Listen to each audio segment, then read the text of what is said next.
Today, going to go over a cheap, easy method to lower your center of gravity, get that nice belly dragger look that everybody's after.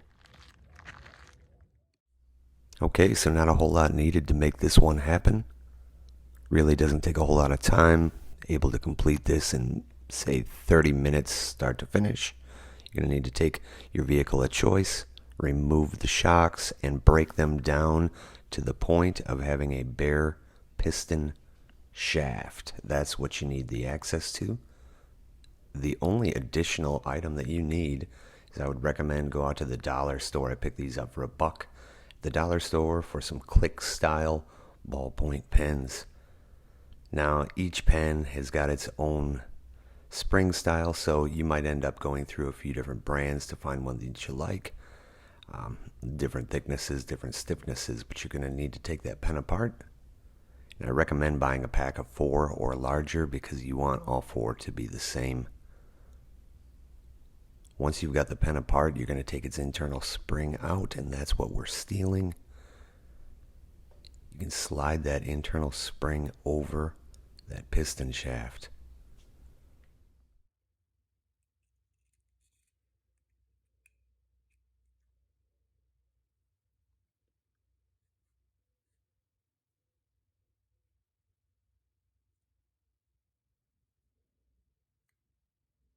And what this internal spring now does is it counters the external spring, and it wants to pull the shock piston back up into the body.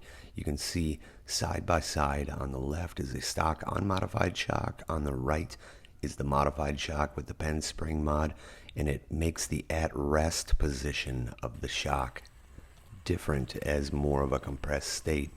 You can see now that it rides much more level, actually, with a bit of a belly drag to it.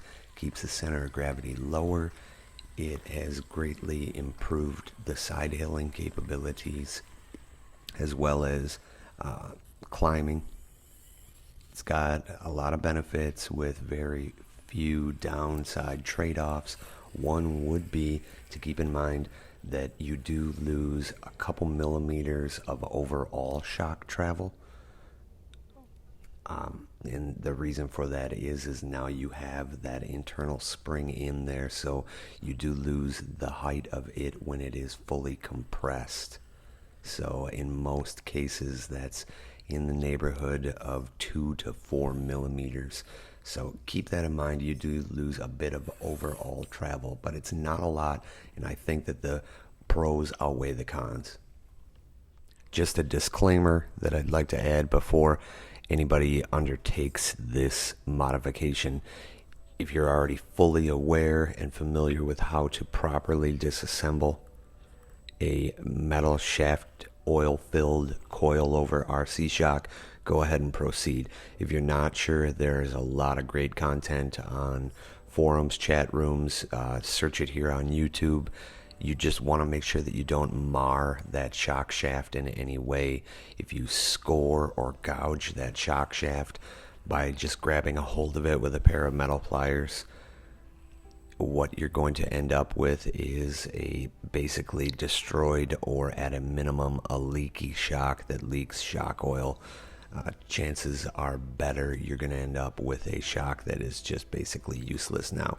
So if you don't know how to properly disassemble one, don't be afraid of it. This is a super easy modification.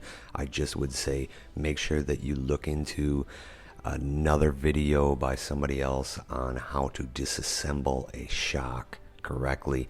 I'll throw one together here and post it up on the channel soon. And thanks as always for tuning in, everybody. If this is your first time here, make sure to hit that subscribe button before you leave. To everybody who already has, a big thank you, a shout out to everybody that comments and likes on the videos every week. We started out small, and we're really starting to gain some traction as a channel here. The views are really starting to go up. The subscriber count is starting to climb, and every single one of you is very appreciated.